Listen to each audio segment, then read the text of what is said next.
हाँ जी दोस्तों, अब पार्ट नंबर 2 में डाल रही हूँ। मेरे प्रभु ने मुझे कैसे संभाला है और कैसे निखारा है। जब मैं इस दुनिया में आई, नॉर्मल इंसान का जन्म लिया, मेरे लाइफ में इतने ऑब्स्टिकल्स आए, इतने परेशानी आई। मैंने अपने आप को तब नहीं जान पाई थी। मैं तब अपने आप को नहीं जानती थी। मैं सोचती थी, मैं ही क्यों, मुझे क्यों इतना दुख का सामना करना पड़ रहा है, मेरी ज़िंदगी में क्यों इतनी परेशानी आ रही है। बस मेरे मन में यही सवाल था। बचपन से मैंने काफ़ी स्ट्रगल किया अपनी लाइफ में। मुझे मेरे बचपन से दूर होना पड़ा। रिस्पॉन्सिबिलिटी मुझे बचपन से एहसास कराया गया। सारे रिश्ते अलग हो गए मुझसे, है ना। मेरे सारे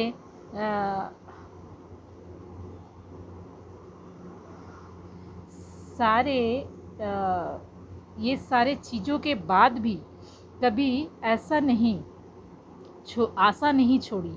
मतलब मेरे लाइफ में जितने भी स्ट्रगल आए, जितने भी दोस्तों, मैं थोड़ा सा रुक गई थी एक्चुअली। मैंने यहाँ थोड़ा सा कुछ गलत लिख दिया है, तो इसको मेरे को करेक्शन कर देना है। कोई बात नहीं, मैं बीच में ही आपको एडिट करके बता दूँगी।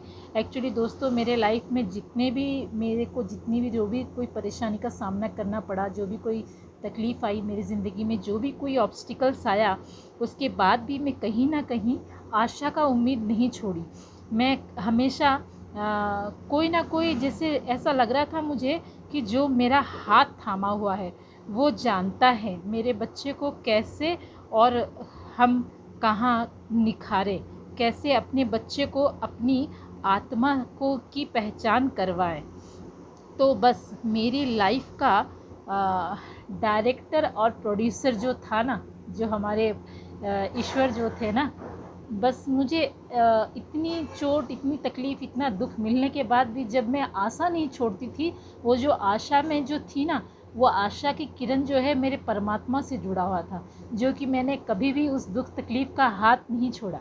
दिल में कहीं ना कहीं एक आश थी कि नहीं, मुझे इससे भी उठना है, इससे भी उठना है। जो मेरी जीवन का रचयिता, मुझे क्या पता था, जो मेरे लाइफ का डायरेक्टर प्रोड्यूसर था, वो कुछ और ही लिखा था मेरे लाइफ का गोल्डन पेज, जिससे मैंने जिसके बारे में मैं पूरी ही अपरिचित थी। मुझे ज्ञान नहीं था इसके बारे में। जब मुझे सोल के हजारों झटके लगे, जब मेरी आत्मा पे चोट पहुंची, जब मुझे हजार झटके लगे, कई रातों को मैं रोई हूँ, कई रातों को मैं सोई हूँ। अचानक से मैं रात को, अचानक से नींद टूट जाती है तो अचानक से रोती हूँ, दुखी हो जाती हूँ, तड़पती हूँ, फिर मायूस हो जाती हूँ। फिर भगवान से ये पूछती हूँ, भगवान मेरे साथ ही ऐसा क्यों, ठीक है ना। फिर अपने प्रभु का बच्चा अचानक रात को नींद से उठती, फिर डरती, रोती, सहमती, दुखी होती, सब कुछ बुरा सोचती और दुखी होकर सो जाती। पर कुछ दिन लाइफ की बीतती गई, पर मेरे साथ हमेशा से ऐसा होता रहा। मैं हमेशा ऐसे सोचती रहती हूँ दोस्तों, लेकिन मेरे साथ ऐसा क्यों होता है, पर मुझे कुछ समझ में नहीं आ रहा था। एक्चुअली थी तो मैं नॉर्मल ह्यूमन बॉडी में थी ना, मैं तो नॉर्मल इंसान थी, लेकिन मेरे साथ बचपन से ये लगा रहा। मेरे ज़िंदगी में मुझे रात को 3:15 से 4:15 के बीच में अचानक से मेरी नींद जो है खुल जाती थी। जैसे ऐसे लगता था, ऐसा फील होता था जैसे कोई कुछ बोलना चाह रहा है, कोई कुछ मुझसे करवाना चाह रहा है, जैसे मुझसे किसी की उम्मीद है, जैसे मुझे कोई कह रहा है कि अपने आप को पहचानना है, कुछ करना है, तुम कमज़ोर नहीं हो। इस टाइप के मेरे दिमाग में इंटेंशन आते हैं। फिर अगला सुबह फिर उठती हूँ, फिर वैसे नॉर्मल लाइफ जीती थी। इसी चक्कर में मैंने कई दिन गुजार दिए। हालांकि इसी बीच में जब मेरी आंखें जब खुल जाती थी, तो मैं फिर जब सो जाती थी, ऐसे ऐसे कई दिन तक चलता रहा ये कलयुगी दुनिया में। मैं उस टाइम में जॉब करती थी, अपना नॉर्मल लाइफ जीती थी, वही परिवार था, वही सारे दुख तकलीफ़ आते जाते लगे रहते थे, नॉर्मल इंसान थी। तो मैं भी सोची, इसे पता नहीं मेरे साथ क्यों हो रहा है। मुझे इस चीज़ का बिल्कुल भी अंदाज़ा नहीं था। मुझे कोई कुछ बोलने की कोशिश कर रहा था, जो कि मुझे कुछ समझ में नहीं आ रहा था। तो मैं कई दिन अपने दिनचर्या में, काम में, इस कलयुग में अपने लाइफ को नहीं समझते हुए कई दिन निकाल निकाल दी। पर जब दिन बीतते गए, समय के थपेड़े ने मुझे अकेला जीना सिखाया। मैं ईश्वर के करीब और करीब पूजा पाठ जप तप करने लगी। मुझे पहले पहले कुछ समझ नहीं आया, ये मेरे साथ क्या हो रहा है। मैं पता नहीं दोस्तों, समय का मार कि पता नहीं मेरे लाइफ के जो जो भी स्ट्रगल हुए मेरे को कुछ समझ में नहीं आया। और अचानक से जैसे मुझे कोई कुछ बोलना चाह रहा था, तो जैसे कि मेरे लाइफ के सारी चीज़ों के वजह से मुझे पूजा पाठ के करीब ले जाया गया, जो कि मुझे खुद समझ में नहीं आया ये मेरे साथ हो क्या रहा है। दिन प्रतिदिन एक के बाद एक नए नए ऑब्स्टिकल्स, नए नए ट्रेजेडी, नए नए प्रॉब्लम्स लाइफ में, बहुत कुछ सीख, जो कि मेरे को कुछ समझ में नहीं आया। मेरे को समझ में नहीं आया मेरे साथ हो क्या रहा है, आखिर मैं क्या कर क्या रही हूँ इस दुनिया में, मेरे साथ हो क्या रहा है इस दुनिया में, मैं हूँ कौन, मैं क्यों आई हूँ, मेरे लाइफ में इतनी परेशानी क्यों है, मुझे कौन क्या बोलना चाहता है।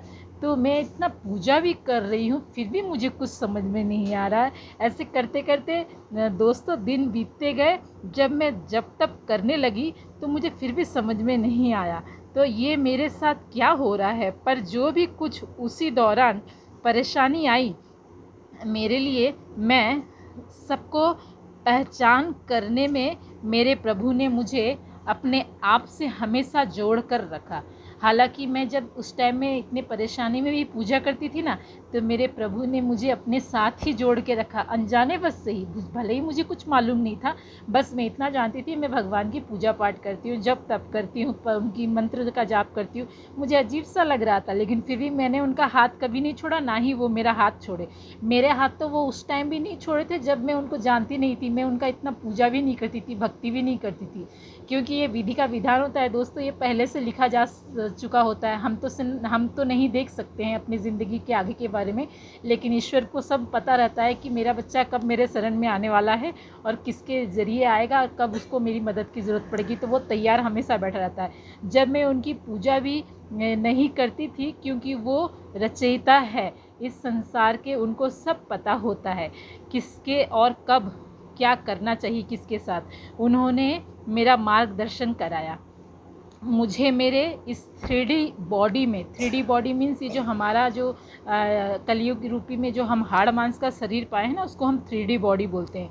मैं 3D बॉडी में मेरा गुरुदेव, मेरे बाबा, माँ, मेरे साईं, मेरे हर राह पर सही गलत तक पहुंचने की जर्नी में मेरा हमसफ़र मेरे साईं ने मुझे मार्गदर्शन कराया। अपने आप को निखारना, अपने आप को दूसरे के प्रति कैसे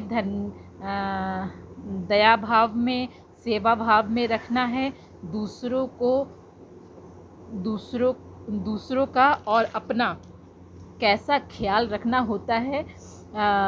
मैं करती गई, संभलती गई, गिरती गई, उठती गई, फिर खिसलती गई, फिर संभलती गई, फिर उठाया उसी ने। मैं उनका हाथ थाम कर चलती रही और उन्होंने मुझे अपनी सीख देते रहे। हर परिस्थिति से वो मेरे पालनहार, मेरे हर वक्त रक्षा करते रहे। मुझे तभी समझ नहीं आया मेरा आखिर उनसे मेरा क्या रिश्ता था।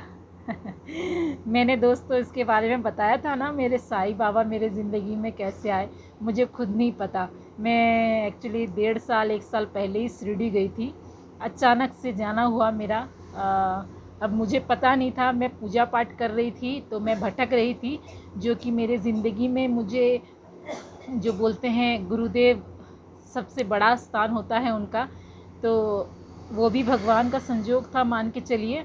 तो जो कि मेरे को शिरडी से बुलावा आया मेरे बाबा का, और मैं शिरडी पहुंची अचानक से, और उनसे मुझे इतना मोह माया प्यार हो गया मुझे खुद पता नहीं चला। और मैं उनका मूर्ति लाई, घर में पूजा पाठ वगैरह करी, तो ऐसा लग रहा था जैसे कि मुझे उनसे पता नहीं इतनी अटैचमेंट, इतना प्यार, इतना पता नहीं, ऐसा लग रहा था जैसे अपनापन। इतने सारे मेरे पास देवी देवताओं का फ़ोटो है, तस्वीरें, मुझे पता नहीं था बस वही मेरे गुरुदेव थे, मेरा मार्गदर्शन उन्हीं को कराना था, तो शायद उनसे मुझे बहुत अटैचमेंट फ़ील हुआ। धीरे धीरे वो मेरा मार्गदर्शन कराए। तो बच्चे, मैं इसकी आगे की स्टोरी आप सबको, भाई बहनों और बड़े बुज़ुर्गों में आप सबको इसकी आगे का स्टोरी बाद में शेयर करूँगी नेक्स्ट वीडियो में। ये वीडियो भी 10 मिनट का हो गया, लोड नहीं होगा। तो आप सब अपना ध्यान रखें, stay positive, stay happy, God bless you all, thank you so much, I love you. ओम नमः शिवाय, ओम साईं शंभू भोलेनाथ।